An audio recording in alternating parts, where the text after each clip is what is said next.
اور وزیر اعظم صاحب نے بھی اپنے تقریر میں اپنے منصوبے کے بارے میں بات کی.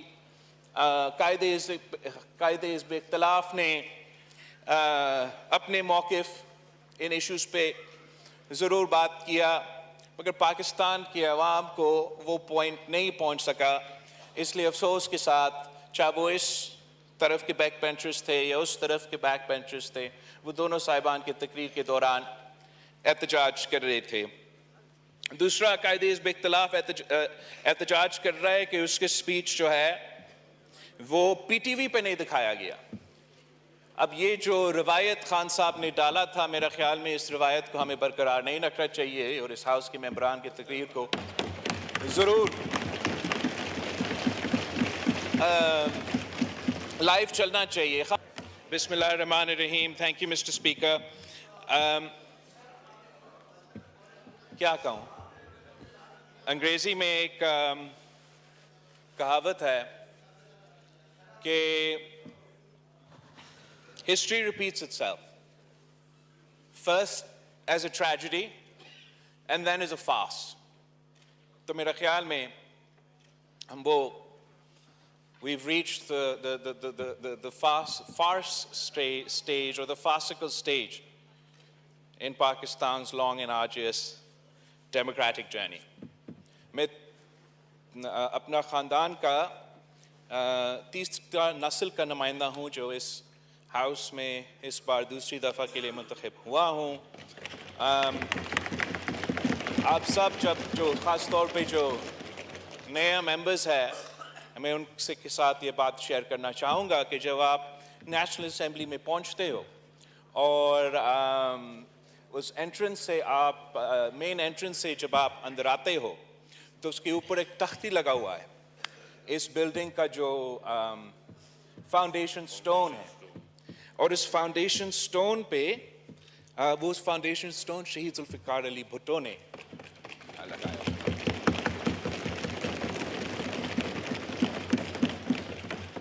یہ جو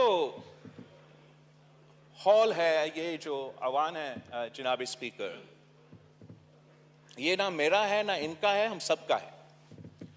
And this is the mother of all institutions, the most powerful institution.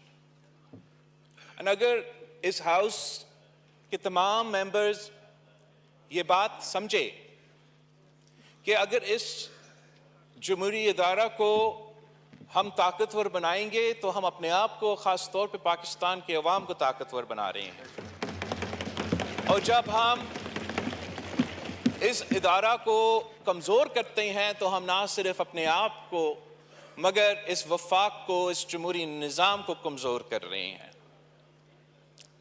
میں اس اسمبلی میں شاید ان ممبران میں سے ہیں جو کم عمر کے ہیں، اور میں تمام اپنے بزرگوں سے ایک بار پھر، میں نے پچھلے اسمبلی میں اس بات پہ ختم کیا تھا اور اس اسمبلی کا آغاز اس بات سے کرنا چاہ رہا ہوں کہ میں اپنے بزرگوں سے اپیل کرتا ہوں جو 6 دفعہ اس ہاؤس کے ممبرز بننے آ رہے ہیں، چاہے وہ اس طرف بیٹھے ہیں چاہے وہ اس طرف بیٹھے ہیں، کہ ہم اس قسم کا فیصلے لیں جس سے نہ صرف یہ ادارہ مضبوط ہو مگر ہم آنے والے نسلوں کے لیے، اس ملک کے مستقبل کے لیے، ان نوجوانوں جن کا میں بھی کلیم کرتا ہوں، آپ بھی کلیم کرتے ہو کہ آپ ان کا نمائندگی کر رہے ہو، کہ ہم ایسے فیصلے لیں تاکہ ان کا مستقبل روشن ہو. اگر ان میں سے کوئی یہ فیصلہ کرے کہ وہ اس ہاؤس کا ممبر بننا چاہے، وہ سیاستدان بننا چاہے، وہ جمہوریت کا، ان اداروں کا ممبر بن کے اپنے عوام کا مسائل کا حل نکالنا چاہے، تو ان کے لیے آسانیاں پیدا ہوں.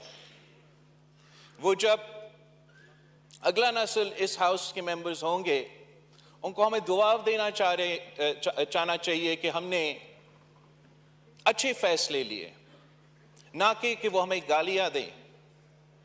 یہ کس قسم کے لوگ تھے جنہوں نے اپنا ہی ادارہ کو، اپنا ہی جمہوریت کو، اپنا ہی ملک کو کمزور کر دیا ہے.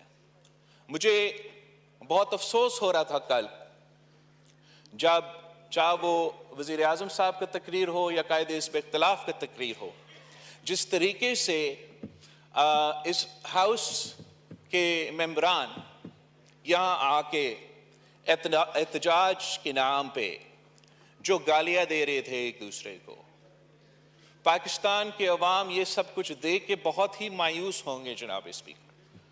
اس لیے اس وقت وہ ہمارے طرف دیکھ رہے ہیں، اور پاکستان جس خطرہ میں ہے، میں سمجھتا ہوں کہ ہم ایک بہت ہی خطرناک مرحلے پہ پہنچ چکے ہیں۔ ایک طرف ہمارا معاشی بحران کے بارے میں اس کمرے میں تمام ممبران واقف ہے، اس لیے نہیں کہ ہمارے لیے، اس لیے صرف نہیں کہ آپ سب کے لیے معاشی مشکلات مشکل ہوتے جا رہے ہیں، مگر میری طرح آپ سب نے حال ہی میں الیکشنز میں حصہ لیے، پاکستان کے عوام سے انٹریکٹ کرتے رہے، اور جو بھی لوگ کہیں جناب اسپیکر اس الیکشن میں اگر پاکستان کے عوام نے ووٹ دیے تو اس لیے کہ وہ چاہتے ہیں کہ اس ملک کو اور ان کو اس معاشی بحران سے نکالا جائے۔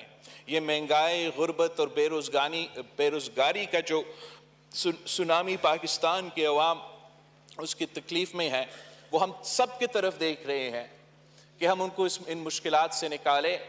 اور وزیر اعظم صاحب نے بھی اپنے تقریر میں اپنے منصوبے کے بارے میں بات کی، قائد حزب اختلاف نے اپنے موقف ان ایشوز پہ ضرور بات کیا، مگر پاکستان کے عوام کو وہ پوائنٹ نہیں پہنچ سکا۔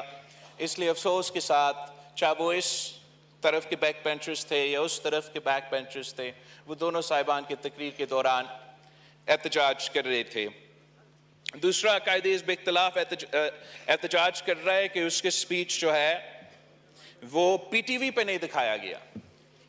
اب یہ جو روایت خان صاحب نے ڈالا تھا، میرا خیال میں اس روایت کو ہمیں برقرار نہیں رکھنا چاہیے، اور اس ہاؤس کے ممبران کی تقریر کو ضرور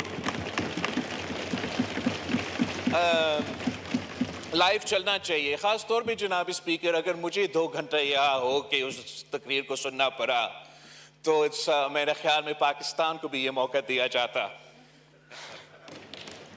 تو بہتر ہوتا۔ میں چاہ رہا تھا کہ میں اپنا سپیچ کا آغاز اس بات سے کروں جناب اسپیکر کہ میں جو پاکستان پیپلز پارٹی کے کارکن اس الیکشن کیمپین میں جن پہ حملے ہوئے، کچھ ان میں شہید ہوئے، میں ان کا ذکر بھی کرنا چاہ رہا ہوں۔ ہمارا اس لیے اگر ہم یہاں پہنچے تو کسی فارم 47 یا فارم 45 کی وجہ سے نہیں جناب اسپیکر، ان کارکنوں کی خون پسینوں کی محنت کی وجہ سے۔ اور میرے جماعت کے کارکن جیسے کہ کراچی کے شہید عبدالواحد اوان، شہید صابر مکسی اور شہید عبدالرحمان نے اپنی جانوں کی قربانی دی ہے تاکہ ہم اس ہاؤس پہ پہنچ سکے۔ شہید عبدالرحمان جناب اسپیکر کراچی سے تعلق رکھتا ہے، 12 سال کا بچہ تھا، اور پاکستان پیپلز پارٹی کو ڈرانے کے لیے، دھمکانے کے لیے، اپنے ووٹرز کو خوفزدہ کروانے کے لیے ان کو ایک گولی لگی، سر پہ لگی، پہلے وہ برین ڈیڈ تھا اور پھر شہید ہو گیا جناب اسپیکر۔ موروں میں بلال زرداری نام کا میرا سیاسی کارکن الیکشن میں شہید ہوا۔ نوشہر فروز میں منصور علی شہید ہوا۔ میرپور خاص میں رضا کھوسو صاحب شہید ہوا۔ اور بلوچستان میں جناب اسپیکر ہمارے امیدواروں کے اوپر گرینیڈ اٹیکس ہوتے رہے پورا الیکشن میں۔ ان کا کچھ انسیڈنٹس کا میں نے نوٹ کیا، میں آپ ریکارڈ پہ لے آنا چاہ رہا ہوں۔ 2 گرینیڈ اٹیکس ہمارا امیدوار ظہور بلیدی صاحب جو تربت سے تعلق رکھتا ہے ان پہ ہوا تھا اس الیکشن میں۔